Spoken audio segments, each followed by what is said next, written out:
ఇంకో 2-3 రోజులే నువ్వు ఇక్కడ ఉండబోతున్నావు. ఈలోగా నువ్వు ఎక్కడికని వెళ్ళి అద్దీలు వెతుకుతావు? అవసరమైతే ఒక్క రోజులో ఇల్లు వెతికి రెండో రోజు అక్కడికెళ్ళిపోయే వ్యక్తులు కూడా ఇక్కడున్నారు.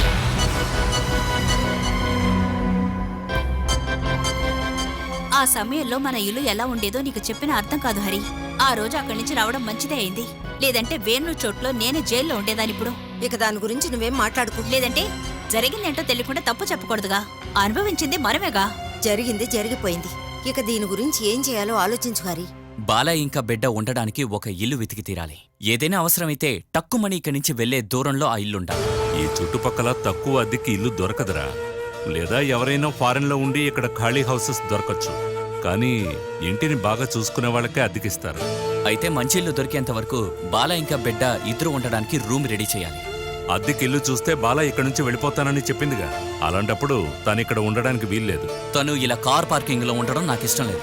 ఇల్లు నేను చూసి పెడతాను.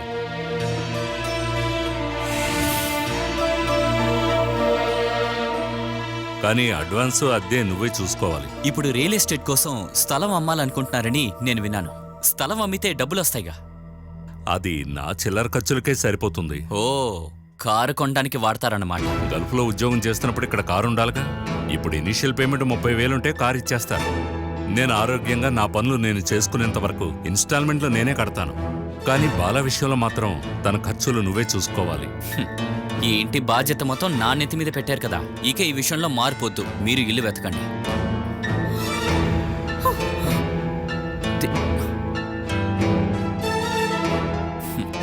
ఏదేవైనా పాడలో పోయేంత వరకు నాకు ప్రశాంతత లేదని అర్థమైంది.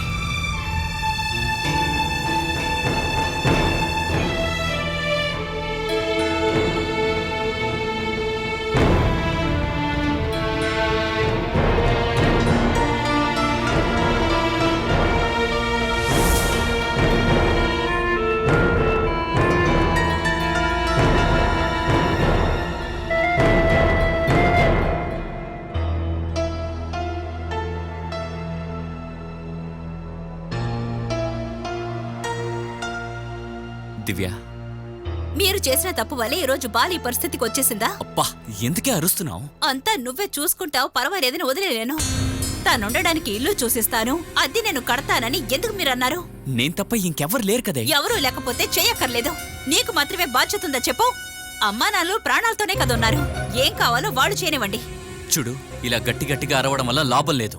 నేను ఈ పని చేయకపోతే మన బాల ఎప్పుడు ఆ గుమ్ముడులోనే ఉంటుంది. నువ్వు ఒక మాట చెప్పు హరి. బాలని పాపని నేను తరివేస్తాను. నీలా కొంచెం కూడా మనస్సాక్షి లేకుండా నేను అస్సలు నడుచుకోలేను. తను నా చెల్లిలే. అయితే ఎందుకు హరి పెళ్లి చేసుకున్నావు? చెల్లెల్ని చూసుకుంటూ అలాగే ఉండిపోవచ్చు కదా. చెల్లెల గురించి కాదు, నీ పెళ్ళం గురించి మాత్రమే ఇక నువ్వు ఆలోచించాలి. ఇప్పుడు కూడా అద్దింట్లోనే మనం ఉంటున్నాం. సొంతంగా ఒక ఇల్లు అక్కర్లేదా మనకి? ఎన్ని రోజులుగా నువ్వు ఆ గల్ఫ్ లో కష్టపడుతూ ఉన్నావు. సొంత ఊర్లో మనం కూడా సంతోషంగా ఉండాలిగా. అంతేగాని దొరికే డబ్బంతా కుటుంబానికి చెల్లెలకు ఖర్చు పెడుతూ ఉంటే మనకు ఒక అవసరం వచ్చినప్పుడు ఎవరికి మనకంటూ ఖర్చు పెట్టరు. నన్ను ఏమీ అడగకుండా నువ్వు ఏ విషయంలోనూ నిర్ణయం తీసుకోకూడదు హరి. అలా చేసేవంటే మనమిద్దరం కలిసి ఉండడం గురించి నేను ఆలోచించాల్సి ఉంటుంది.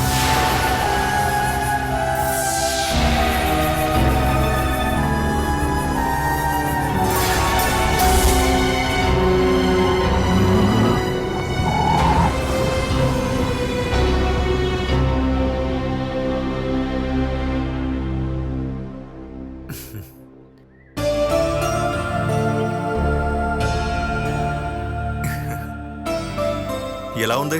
ఓపెన్ కిచెన్ సౌకర్యంగా ఉందా? అన్నం ఇంకా వండకపోతే నాకు కూడా కలిపి వండేస్తావా? ఖచ్చితంగా. ఒక్క పూట వండి 3 పూటలా తింటాను. నువ్వు భోంచేయడానికి నేనొక్క పూట పస్తుంటే చాలు. అయ్యో, నా వల్ల నువ్వు పస్తులుండదు. అవును, ఇక్కడ పరిస్థితి ఎలా ఉంది? నాకొక ఇల్లు చూసిస్తానని ఆర్యానే అన్నాడు. అంటే పోరాటం వల్ల ప్రయోజనం కలిగింది. నీ సపోర్టే శివప్రసాద్ నాకు శక్తి. నువ్వు పడుతున్న కష్టాలు చూస్తుంటే నాకు నా ఇల్లే గుర్తొస్తుంది. నాన్న చనిపోక ముందు వరకు మేము ఎంత సంతోషంగా ఉండేవాళ్ళము. మా గురించి ఆలోచించకుండా నాన్న ఆత్మహత్య చేసుకున్నారు. అప్పుడే పెద్ద మొత్తంలో ఆస్తులు నాన్న పేరు మీద ఉన్నాయని తెలిసిందే. అన్నీ అమ్మి అప్పులు తీర్చేశాం. తర్వాత చదువుకోలేకపోయాను. నన్ను చెల్లిని తీసుకొని నాన్న ఇల్లు కట్టిన చోటుకి అమ్మ మమ్మల్ని తీసుకెళ్లారు. పైన ఒక తారబల్ల కట్టి దాని కింద ఒక పొయ్యి పెట్టుకొని చాలా కష్టతరమైన జీవితం. నువ్వు కూడా అలాగే ఉండడం చూసినప్పుడు నాకు మా అమ్మగారే గుర్తొచ్చారు. అమ్మ ఇప్పుడు ఎలా ఉన్నారు? మంచం మీద పడ్డారు. అప్పుడప్పుడు ఆరోగ్యం పాడవుతుంది. మంచం మీద పడ్డ తల్లి ఉందంటే ఒక్క అమ్మాయి కూడా వెనక్కి తిరిగి చూడదు. అందువల్ల నాకు పెళ్లి కూడా జరగడం లేదు. నిన్ను పూర్తిగా ప్రేమించి అభిమానించి అమ్మని జాగ్రత్తగా చూసుకునే అమ్మాయి దొరుకుతుంది. ఆ, వచ్చేటప్పుడు రాని. ఇది నేను యూజ్ చేస్తున్న ఫోన్ బాలా. ఇందులో నా పేరుతో తీసుకున్న సిమ్ కూడా ఉంది. ఇది నీ దగ్గర ఉంచుకో. నాకివన్నీ అక్కర్లేదులే. ఇకపై అవసరం అవుతుంది. అవసరం అనిపించినప్పుడే వాడు. 2-3 రోజుల పాటు ఛార్జింగ్ ఉంటుంది. తీసుకో. ఒక్క నిమిషం.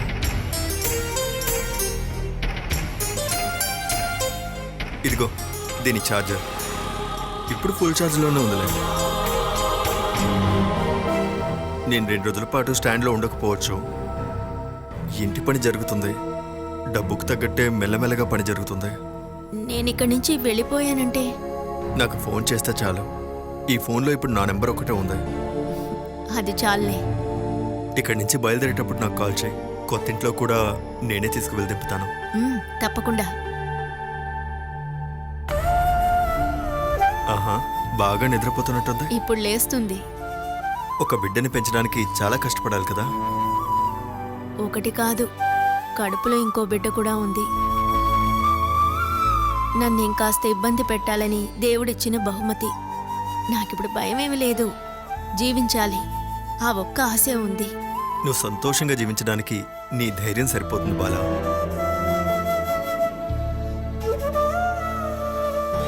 సరే అయితే ఇల్లు దొరికితే నాకు వెంటనే కాల్ చేయి. ఈ సామాన్లన్నింటినీ కొత్తింటికి తీసుకొని వచ్చేస్తాను.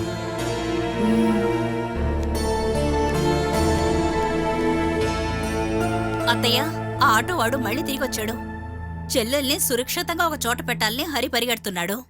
ఆ సమయంలో చెల్లెలు ఇక్కడ ఒక ఆటో వాడితో నవ్వుతూ మాట్లాడుతోంది. చుట్టూ ఉన్న వాళ్ళు చూస్తే ఏమనుకుంటారన్న దిగులే లేదు. హ, వేణు జైలుకు వెళ్ళడం బాలకేదో చాలా వసతిగా ఉన్నట్టుగా ఉంది. ఇక తన ఇష్టానికి ఏవైనా చేయొచ్చుగా. అది ఈ ఇంటి గుమ్మంలో జరగకూడదని మీరే అత్తయ్య చెప్పాలి. ఆ అబ్బాయి తనతో పాటు కాలేజీలో చదువుకున్నవాడు. తన క్లాసులో ఉన్న పిల్లలందరూ కలిసి మన ఇంటికి అప్పుడప్పుడు వచ్చి వెళుతూ ఉండేవారు. వాళ్ళతో పాటు ఈ అబ్బాయి వచ్చేవాడు. ఇప్పుడే పాత ఫ్రెండ్స్ తో మాట్లాడాలనిపించిందా? పాపం తన అలాంటి వాడు కాదు. నేను మాట్లాడేటప్పుడు బాల కూడా పాపంగానే ఉండేది. ఇంత అమాయకురాలైన అమ్మాయి ఈ ప్రపంచంలో ఎలా బతుకుతుంది అని నేను అనుకునేదాన్ని. ఆ అమాయకురాలే ఇప్పుడు గుమ్మంలో కూర్చొని ఇలా చేస్తోంది. హ, మనసులో బాల మీదున్న ప్రేమ మంచి అభిప్రాయం అంతా మట్టే కరిగిపోయింది. ఎలాగైనా బాలిప్పుడు ఇక్కడి నుంచి వెళ్ళిపోవాలన్న ప్రార్థన మాత్రమే నేను చేస్తున్నాను. మీ మావయ్య హరి కలిసి ఒక ఇంటికి అడ్వాన్స్ ఇవ్వడానికి వెళ్లారు. ఇంతటితో అంత ఆపమని నేను హరితో చెప్పాను. వాడికి చిన్నప్పటినుంచి బాల అంటే చాలా ఇష్టం. అదంతా వద్దని నేనేమి చెప్పను.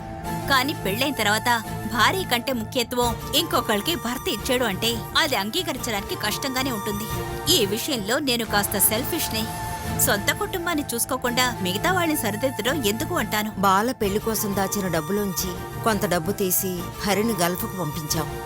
అందుకేగా వాడికి మంచి జీవితం దొరికింది. ఆ కృతజ్ఞతాభావం తన మనసులో ఎప్పుడూ ఉంటుంది. దయచేసి అత్తయ్య, ఈ పాత కథనే మళ్ళీ మళ్ళీ నాకు చెప్పొద్దు. విని విని నేను అలసిపోయాను. నేను మా ఇంటికి వెళ్లి నా షేర్ని అమ్మైనా హరి వెళ్ళడానికి ఇచ్చిన డబ్బుని నేనే తిరిగిచ్చేస్తాను. ఇది విన్నప్పుడల్లా ఏదో అవమానించినట్టుగా ఉంది. ఆ బాల వల్ల పెళ్ళయ్యి 1 వారం కూడా నేను సంతోషంగా జీవించిందే లేదో తెలుసా? ఈ ఒక్కరోజు ఓపిక పట్టు. రేపటి నుంచి తను వేరే ఇంటికి వెళ్ళిపోతుంది. ఆ తర్వాత ఈ ఇంటికి బాలకి ఎటువంటి సంబంధం ఉండదని హరి వాళ్ళ నాన్న అన్నారు. తను బయటికి వెళ్లి ఎలాగోలా బతకనివ్వు. అలా ఉంటే తనకి ఇంట్లో ఉన్న వాళ్ళకి మంచిది.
అర్జెంటుగా అక్కడ ఫంక్షన్ ఉందని వాటికి వెళ్ళాను నేను. మీరు వస్తారా అని తెలిసి అక్కడి నుంచి తొందరగా వచ్చేసాను నేను. ఈవిడని ఇక్కడ ఉండిపోయేది? అవునండి.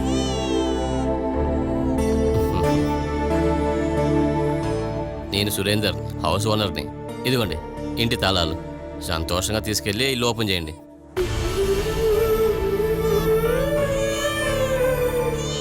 తీసుకున్నానా? ఏ ఒక్కదానికి కొరత ఉండదు. ఇంట్లో ఉన్నాయన్నీ జాగ్రత్తగా చూసుకోవాలి. ఏ ఫర్నిచర్ పాడైపోయినా నష్టపరిహారం మీరే ఇవ్వాలి. అందుకే కదా డిపాజిట్ డబ్బులు ఇచ్చాం. ఫార్మాలిటీ చెప్తున్నాను. మీరు కుడికాలు పెట్టి లోపలికి వెళ్ళండి. రా లోపలికి వెళ్దాం.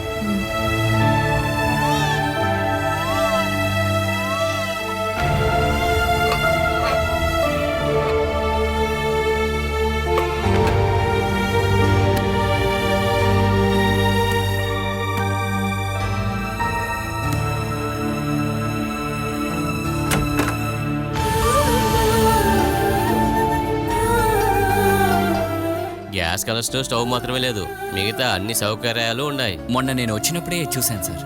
బాలసుధ కదా చూడనివ్వండి. ఓ, నాకు పాపకి ఒక చిన్న గది ఉంటేనే చాలు. ఇంత పెద్ద ఇల్లు నేను ఊహించలేదు. కిచెన్ ఎక్కడుంది? అదిగో అక్కడ ఉంది. ఇది అద్దెకి ఇవ్వటం మా వైఫ్కి అసలు ఇష్టం లేదు. ఊరినే ఉంటే ఇల్లు పాడైపోదని చెప్పడం వల్ల తాను ఒప్పుకుంది.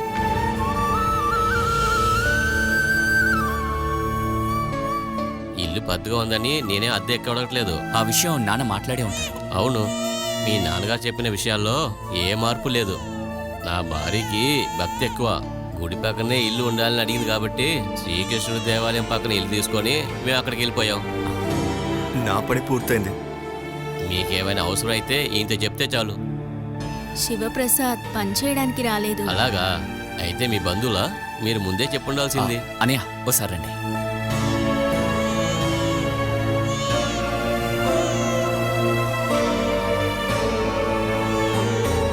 అనయ్య మీ అకౌంట్ నంబర్ నాకు ఇవ్వండి. ప్రతి నెల అద్దె నేనే మీకు పంపిస్తాను. ఆ విషయం జయచిత్ర గారు చెప్పారు. నేను నంబర్ ఇచ్చానులే. అదేం పెద్ద సమస్య కాదు. ఇల్లు మాత్రం జాగ్రత్తగా చూసుకోండి, అది చాలు.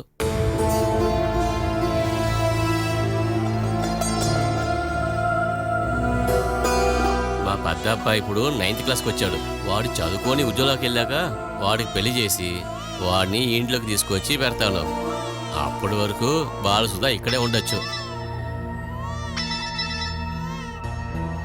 హలో, చెప్పండి అన్న. నేను పాతింటి దగ్గరే ఉన్నాను. త్వరగా రండి. వస్తున్నాను. మా రెసిడెన్స్ అసోసియేషన్లో ఒక చిన్న ఫంక్షన్ ఉంది. వాళ్ళు నా కోసం వెయిట్ చేస్తున్నారు. నేను వెంటనే వెళ్ళకపోతే అక్కడ ఏ తప్పు జరిగినా దానికి నేనే బాధ్యతని చెప్తారు. అయితే ఇక సంతోషంగా ఉండండి. అప్పుడప్పుడు వస్తాను. అలాగే ఉంటాను. ఇక్కడ నీకు ఏమైనా అవసరం ఉందా? నేను కాసేపు ప్రశాంతంగా నిద్రపోవాలి.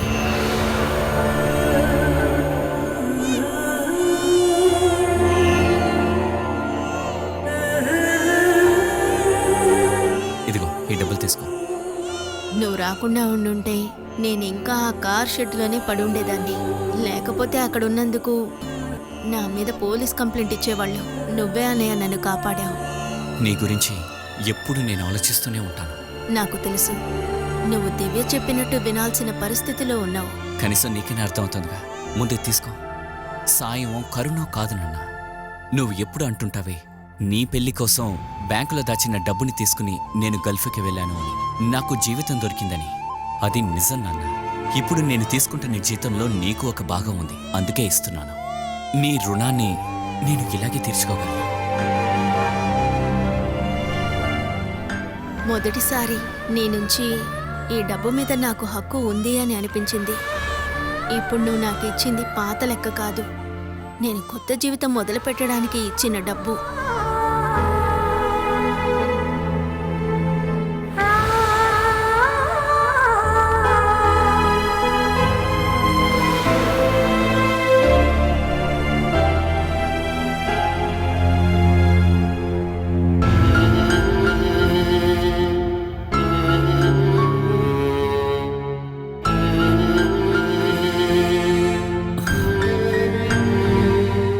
మీరు బాలా ఫ్రెండ్ కాబట్టే తనకి ఇంతలా సాయం చేస్తున్నారని నాకు తెలుసు.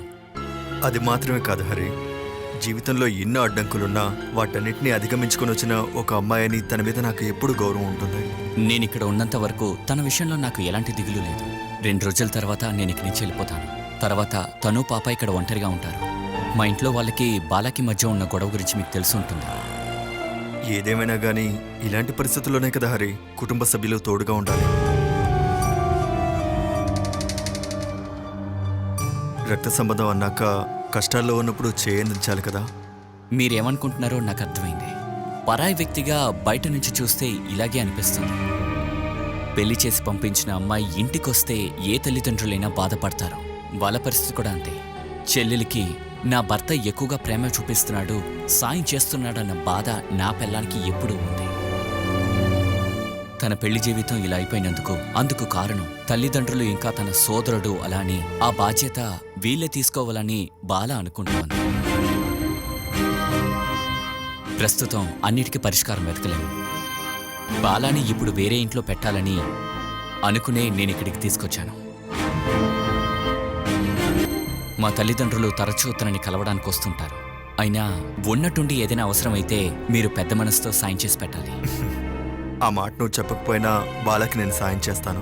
కాబట్టి బాలకి ఏ సమస్య రాకుండా నేను చూసుకుంటాను. అన్నీ సవ్యంగా జరుగుతాయన్న నమ్మకంతో ఇక్కడి నుంచి వెళ్తున్నాను. ఇకపోతే అద్దె గురించి హౌస్ ఓనర్తో నేను మాట్లాడేశాను. రెంట్ అకౌంట్లో పంపించేస్తాను. అప్పుడున్న కోపంలో ఏమేమో మాటలు అన్నాను. నాకు ఉద్యోగం దొరికేంత వరకు నీకిది తప్పదు. నీకు చేయడం నా బాధ్యత. కష్టం అనుకుంటే ఇంత దూరం వచ్చుండేవాన్నే కాదు.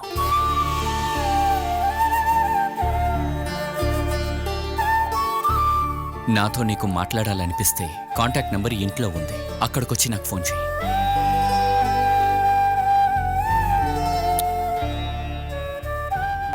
నేను బయలుదేరుతాను తల్లి.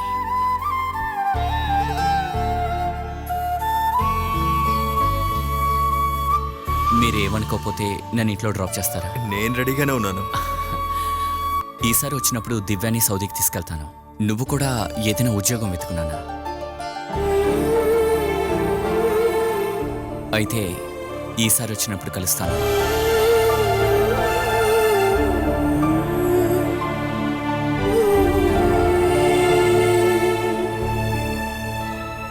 సుమేష్ లాయర్తో వస్తానని చెప్పాడు. ఆ విషయం గురించి చెప్పడానికే వచ్చాను. నీ జామీన్ క్యాన్సిల్ అయినప్పుడే చెప్పాను మంచి లాయర్ని ఏర్పాటు చేయరా అని చెప్పి. నువ్వెందుకు రా పొరపాటని వాడి పేరు మీద రాసి చచ్చావు? అది నా పేరు మీద రాసినట్టయితే ఈ పాటికి నేను బయటికి తీసుకొచ్చేవాడిని. ఇప్పుడేమో వాడు నీ షేర్ని అమ్మడం లేదు, జామీన్ ఇప్పించడం లేదు. చంపాలనే లక్ష్యంతో నేను ఎప్పుడు చేతిలో కత్తి పెట్టుకున్నానన్నదే నాకు ఎదుర్కొంటా ఉన్న ఒకే ఒక ఆధారం. ఇప్పుడు మంచి లాయర్ దొరికాడు కాబట్టి బయటికి రావడం ఈజీ అనుకుంటాను. ఓ, కొత్త లాయర్ దొరికాడా? అదెప్పుడు? మంచి లాయర్ అనే సుమేష్ గారు చెప్పాడు. తను వెళ్ళి మాట్లాడిన లాయరు దేనికి పనికిరాడనే నేను విన్నాను. నీకు అతన్ని తెలుసంటే? అలా నాకు తెలియడానికి నేనెవరిని చంపి హత్య కేసులో ఇరుక్కోలేదు కదా. అయితే మనం సుమేష్నే నమ్ముదాం. వాడు నా కోసం కష్టపడుతున్నాడు. వాడా? మరైతే నేను? మీరు ఉత్తినే జైల్లో వచ్చి చూస్తున్నారు తప్ప ఇంకేం చేస్తున్నారు? ఇప్పుడు సుమేష్ చెప్పేటట్టు చెయ్యండి. ఓ, సుమేష్ ఇప్పుడు నీకు ముఖ్యం కదా? అలాగే కానీ రే, నా చేతిలో డబ్బే లేదురా, కానీ ఆత్మాభిమానం చాలా ఉంది. నువ్వు సుమేష్ని బాగా నమ్ము. వాడు ఆ లాయర్ కలిసి నిన్ను బయటికి తీసుకొస్తారు.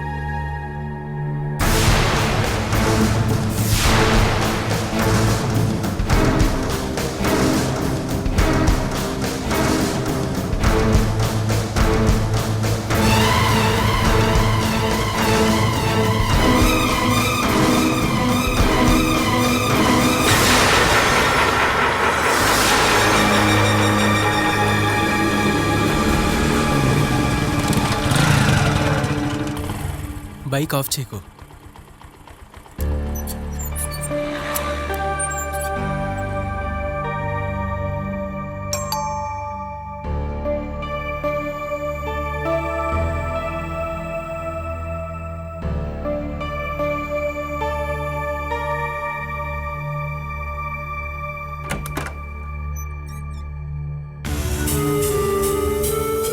మేము ఫర్నిచర్ ఆర్డర్ తీసుకోవడానికి వచ్చాం.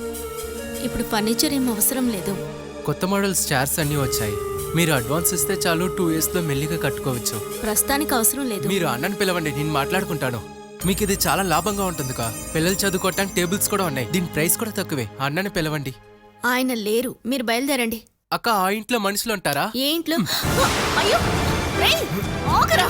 రేయ్, ఆగరా. ఎవరైనా రండి, దొంగ దొంగ. నువ్వు ఆ ఇంట్లో నుంచి వచ్చేశాక ఆశకు పూర్తి స్వతంత్రం దొరికింది. కొన్ని సమయాల్లో అత్తయ్య తనకి భయపడుతుంది. ఇక సుమేష్ ఏంటంటే ఆశ చెప్పకుండా అడుగు కూడా తీసి పెట్టడు. ఈ ఇంటికి అద్దె హరియే ఇస్తున్నాడని విన్నాను. అందుకని మిగతా ఖర్చులు ఈజీగా చూసుకోవచ్చు కదా. ఇంకొక నెల ఏ ప్రాబ్లమూ ఉండదు. తను ఇంత దూరాన్ని ఉంది కదా, లేదంటే మన సంఘంలోనే పని దొరికేది. వచ్చే డబ్బులు వెళ్ళి రావడానికి సరిపోతాయి. చిన్నపిల్లలకి ట్యూషన్ చెప్పడానికి ఏర్పాటు చేస్తానని శివప్రసాద్ అన్నాడు. బాలా, నీకు నచ్చినా నచ్చకపోయినా ఒక విషయాన్ని చెప్తాను. ఆ ఆటో వాడి ఈ ఇంటి చుట్టూ తిరగటం అంత మంచిది కాదు. అది నేనే నీతో చెప్పాలనుకున్నాను బాలా. వేణు జైల్లో ఉన్నాడు. పాప నువ్వేమో ఇక్కడ ఒంటరిగా ఉంటున్నారు. అది కాకుండా కడుపుతో ఉన్నావు. 5-6 నెలల్లో నీ ప్రసవం డేట్ కూడా వస్తుంది. నువ్వు ఇక్కడికి రావడానికి ముందు కడుపుతో ఉన్నావని ఎవరికీ తెలియనివ్వకు. భర్త నుండి విడిపోయిన అమ్మాయి ప్రసవించిందని తప్పుగా అనుకుంటారు.